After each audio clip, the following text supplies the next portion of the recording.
Sabe aquele ditado bastante conhecido, veja o filme, leia o livro? Pois é, de vez em quando aparece um filme para ser lido.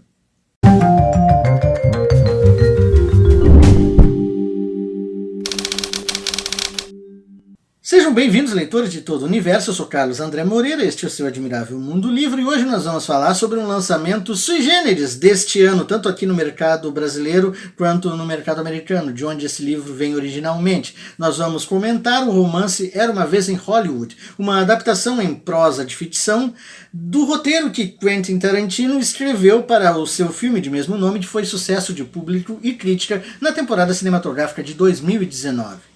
Mas antes, um pedido de desculpa e aquela solicitação bem rápida. O pedido de desculpas é que, como vocês viram, nós ficamos algumas semanas sem poder lançar um vídeo toda semana, porque tivemos um problema de equipamento que foi difícil de resolver na pandemia. Eu não tenho estúdio, eu não tenho assistentes, eu trabalho praticamente sozinho fazendo tudo. Aí eu tive problema numa peça da engrenagem que foi difícil de substituir nesse período em que a gente vive, mas eu espero agora retomar o ritmo regular e termos novamente vídeo toda semana. O segundo ponto é: se você gosta do que a gente faz aqui, se você gosta do trabalho do nosso canal, eu agradeceria muito se você compartilhasse, curtisse este vídeo, curtisse algum dos outros, porque isso vai dar um recado para os algoritmos do YouTube, que nós ainda estamos em atividade, que o pessoal gosta do que a gente faz. A gente vai passar um certo trabalho para recuperar um pouco a tração do algoritmo devido a esse ato que a gente teve aí, mas não tem nada também. Isso aqui é para a gente se divertir, falar sobre livros e ter uma conversa descontraída, eu e vocês. Muito obrigado, vamos ao vídeo. Era Uma Vez em Hollywood é um romance publicado por Quentin Tarantino este ano nos Estados Unidos e que teve lançamento também este ano, faz 2 meses, aqui no Brasil pela Intrínseca Editora. É uma adaptação que Tarantino, um mestre incontestável do cinema, faz para o romance de ficção da mesma trama que ele já havia trabalhado no seu filme de mesmo nome. E é, por isso, um exemplar bastante peculiar, talvez até sui generis, nessa longa relação de retroalimentação que existe entre a literatura e o cinema. Transposições das histórias de livros para filmes são bastante comuns. Na verdade, elas estão aí desde a origem do cinema, literalmente. Alguns dos pioneiros da arte cinematográfica, como por exemplo Georges Méliès, utilizou muitas tramas retiradas de clássicos da literatura clássica e da literatura popular muito famosa em seu tempo. São obras de Méliès, por exemplo, adaptações de livros como Ella, de H. Rider Haggard, As Viagens de Gulliver, de Jonathan Swift, ou mesmo aquele que é considerado um dos exemplares mais conhecidos dessa primeira fase heróica da produção de cinema, Viagem à Lua, que adapta o romance da Terra à Lua do seu conterrâneo Jules Verne. Embora menos comum, a passagem do conteúdo de um filme para um livro também não pode ser considerada uma raridade. Existe inclusive um mercado bem estabelecido em países como França, Inglaterra, Alemanha e Estados Unidos das chamadas novelizações, e são exatamente isso.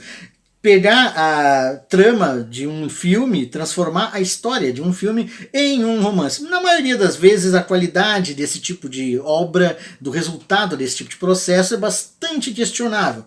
Porém, é muito comum que esse tipo de trabalho seja realizado junto a esses universos ficcionais de fantasia da cultura de massa, como Star Trek, por exemplo, e Star Wars. Também não é incomum que um escritor trabalhe na adaptação do seu livro para um outro meio audiovisual. São muito comuns os escritores que já foram roteiristas das adaptações dos seus próprios livros. O que há de inusitado nessa estreia literária de Quentin Tarantino é o fato de que ele, um mestre da arte cinematográfica, resolveu adaptar para a arte romanesca a mesma trama que já havia utilizado. Tanto o livro Era Uma Vez em Hollywood quanto o filme concentram a sua narrativa em 3 dias de 1969 na vida de 3 personagens, 2 delas fictícias e uma delas real. As fictícias são o ator Rick Dalton e o seu dublê Cliff Booth, que no cinema foram vividos respectivamente por Leonardo DiCaprio e por Brad Pitt. Rick Dalton é um ator cuja carreira está em aparentemente irreversível declínio. Ele já foi um astro muito popular na TV norte-americana, já protagonizou uma série western chamada Caçador de Recompensas, que teve 3, 4 temporadas e cuja última temporada foi um absoluto desastre, da qual ele saiu rompido com os produtores, porque claramente ele não queria mais ser conhecido como um ator de TV e tentaria voos maiores como astro de cinema. Esses voos não deram em muita coisa, alguns papéis ele foi escalado, mas nunca como ator principal. A sua carreira cinematográfica está ali em marcha lenta, e na TV ele continua aceitando papéis que são sempre como vilão convidado em alguma série de TV protagonizada por um astro muito mais jovem e com um apelo mais sintonizado ao espírito do tempo ali do final dos anos 60, que está mudando e que talvez não tenha mais espaço para esses astros à moda antiga como Rick Dalton. Cliff Booth é um cruzamento de dublê e faz tudo de Rick Dalton, são amigos, trabalharam juntos ao longo de muitos filmes, mas Cliff não tem conseguido emplacar muitos trabalhos como dublê, entre outras coisas porque há uma aura sinistra que se desloca à volta dele e que o torna muito mal visto na comunidade de dublês. Existem vários boatos de que ele matou a esposa e que se safou, conseguiu se livrar da cadeia. As pessoas não gostam de trabalhar com ele e ele acaba, na verdade, se tornando uma espécie de assessor para assuntos gerais e aleatórios do astro. A terceira personagem real é Sharon Tate, uma mulher muito bonita, muito carismática, muito fascinante, uma personalidade borbulhante, e que ali no final dos anos 60 está estrelando alguns filmes que aproveitam muito mais a sua aparência, sexualizam a sua imagem, do que propriamente oferecem grandes oportunidades a ela como atriz. O nome de Sharon Tate, infelizmente, entraria de modo muito mais definitivo do que muitas das suas colegas de geração para a história não apenas do cinema, como para a cultura geral norte-americana. Depois que ela e outras pessoas que estavam numa festa particular em sua casa foram assassinadas por um trio de maníacos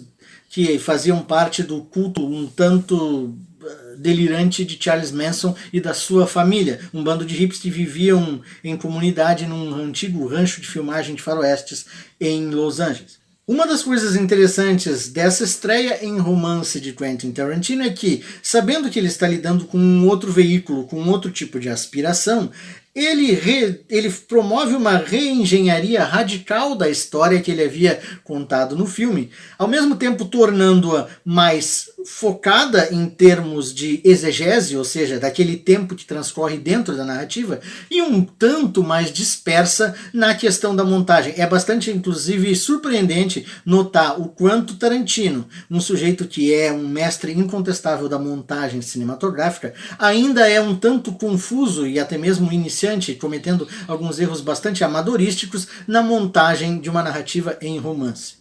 Ok, gente, para falar um pouco das diferenças entre livro e filme, eu vou precisar dar spoilers do filme, não necessariamente do livro. Então, se você não viu ainda Era Uma Vez em Hollywood e não sabe, esteve na Lua, não leu nenhuma crítica a respeito de uma reviravolta fundamental, uma liberdade fundamental, digamos, que o filme toma em seu final, eu vou deixar uma marcação aqui para você voltar a um ponto em que eu vou estar discutindo o livro de modo mais geral, e aí você não vai ficar sabendo desse spoiler e como ele se relaciona com algumas das transformações que Tarantino faz na narrativa, ok? Ok?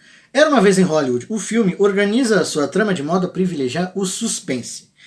Há uma cena muito tensa no meio do filme em que o dublê vivido por Cliff Booth visita o rancho onde morava a família Manson e, por ter gravado muitos westerns ali, por conhecer o dono do local, ele fica um pouco suspeito que aquelas pessoas desconhecidas estejam habitando aquele lugar e resolve conversar com esse dono do rancho para saber se ele de fato deixou ou não deixou aquela gente ali.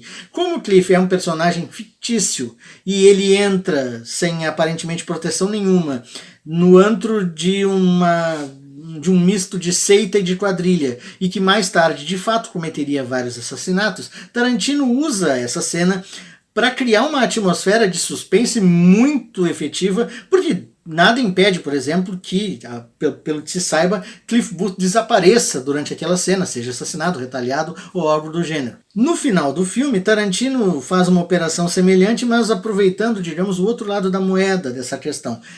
Como os assassinos de Sharon Tate resolvem, devido a uma questão, a um episódio ali no meio da narrativa, invadir não a casa de Sharon Tate, mas a casa de Rick Dalton, que inclusive os viu na entrada, esse episódio gera então um efeito dominó em que o filme termina com Sharon Tate e seus amigos a salvo, os hippies agressores mortos, Cliff indo para o hospital, porque durante a luta absolutamente brutal entre as duas partes ele foi ferido na perna, e Rick Dalton queimando um dos agressores com um lança-chamas, e inclusive, como consequência dessa noite turbulenta, ele é convidado a entrar na residência de Sharon Tate e do então marido, diretor Roman Polanski. Esse final termina com uma mensagem bastante otimista, na qual Sharon Tate está viva, muito do impacto negativo da sua morte não ocorreu, e Dalton, que até ali vinha sendo mostrado como alguém que tem muita dificuldade para acertar o passo com o período, talvez tenha uma chance aí para retomar a sua carreira de uma forma mais plena, digamos assim. Pois bem, esse episódio crucial para o filme, o fato de que os hippies da família Manson invadem a casa de Rick Dalton e são chacinados na luta que se segue, está no livro. Mas muito de passagem, ele é mencionado com uma nota de meia página, citando, no qual se menciona que ocorreu esse episódio e que, inclusive, como consequência dele, Rick Dalton se tornou algo muito parecido com o que seria na vida real Ronald Reagan, por exemplo, uma espécie de ex-ator cowboy, ídolo da direita linha dura por ter massacrado esses malditos hippies. Há também uma questão interessante que pode ser resumida numa frase logo no início da narrativa. No início da narrativa, Cliff Booth, o dublê, que por ter sido um herói de guerra que ficou alguns anos estacionado na Europa, desenvolveu um gosto cinematográfico mais aproximado de um cinéfilo. Ele gosta, por exemplo, de filmes europeus, ele gosta de filmes japoneses, ele é muito fã de Akira Kurosawa. Diferentemente dos filmes americanos, aqueles filmes eram como se fossem romances, é a comparação que ele faz. Porque em romances, a narrativa não dá a mínima se você gosta do protagonista ou não. Isso é um claro aceno que Tarantino faz no livro a um procedimento que ele vai tomar no próprio livro.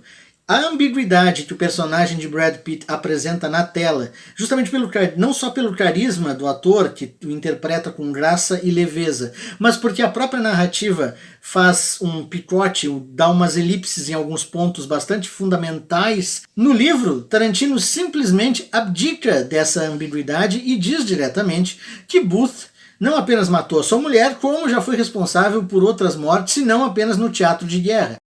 A narrativa do livro ela é muito mais focada em termos de tempo e espaço. Ela de fato se concentra em 3 dias em janeiro de 1969, nos quais Dalton está tentando dar uma nova direção para sua carreira, enquanto participa da filmagem de um piloto fictício para uma série que existiu de verdade, uma série de cowboy chamada Lancer. Claro, a narrativa fica concentrada nesses 3 dias, mas não fica restrita a eles. A narrativa vai, vem, faz vários círculos ao passado e até mesmo ao futuro para acompanhar as trajetórias desses personagens, que também não são os únicos. Há um aprofundamento maior de alguns outros personagens coadjuvantes, há umas cenas que não estão na narrativa cinematográfica, como a participação aqui e ali de alguns atores reais, tiveram muita importância na história do cinema e que ele faz interagir com esses personagens fictícios que ele criou.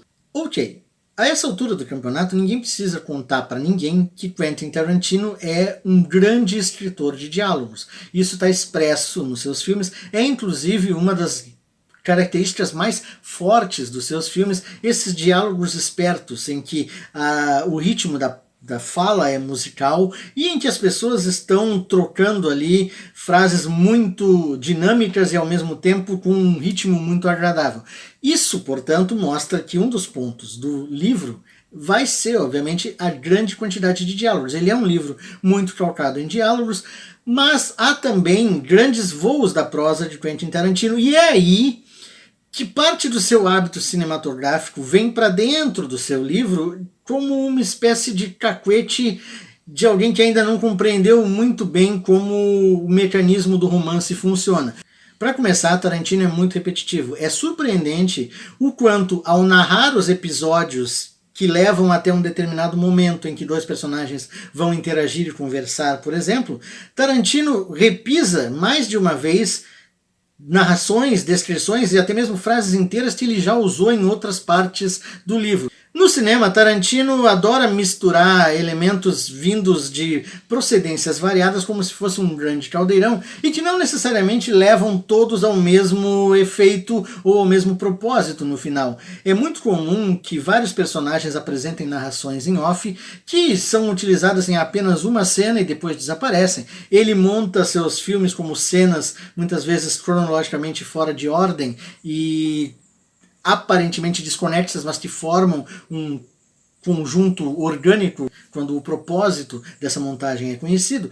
Porém, no livro, ele repete alguns desses procedimentos e não funciona tão bem.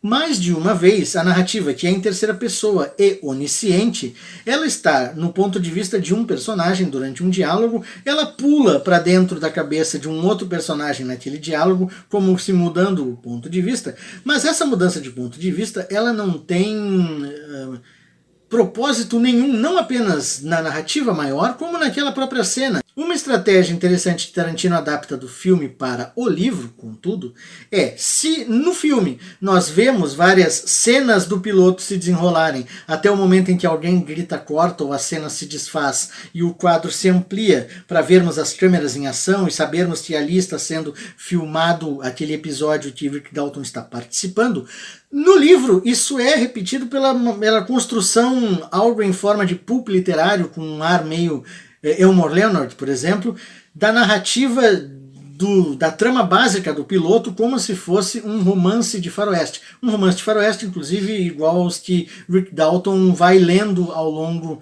das suas longas esperas no set. Talvez fosse de argumentar que é uma comparação algo injusta falar sobre Era Uma Vez em Hollywood com os mesmos termos que se falaria do filme Era Uma Vez em Hollywood, mas o próprio diretor talvez deixe aberta essa janela para essa interpretação, uma vez que ele pegou a mesma história de algo que ele já apresentou em filme e resolveu apresentar em romance. Também é claramente interessante perceber o quanto alguém que muito jovem provocou uma estreia bombástica no cinema não consegue aqui nessa sua estreia na literatura atingir o mesmo impacto e inclusive a mesma qualidade da sua primeira obra. Por exemplo, Cães de Aluguel, como filme, ele foi muito mais impactante, muito mais bem realizado do que este romance de Tarantino como romance. Ainda assim, o resultado é interessante o bastante para que eu, particularmente, esteja curioso para saber o que o Tarantino romancista vai nos apresentar no futuro. Mas claro, acho que se eu pudesse, eu preferiria ver os seus filmes. Gente, muito obrigado pela audiência, muito obrigado pelo seu tempo. Como eu comentei, a gente ficou um tempo sem gravar, tivemos um problema, esperamos tomar o ritmo regular a partir agora da semana que vem. Eu agradeço vocês que vêm acompanhando a gente ao longo desse ano ou até mais recentemente. Muito obrigado pela sua atenção e boas leituras!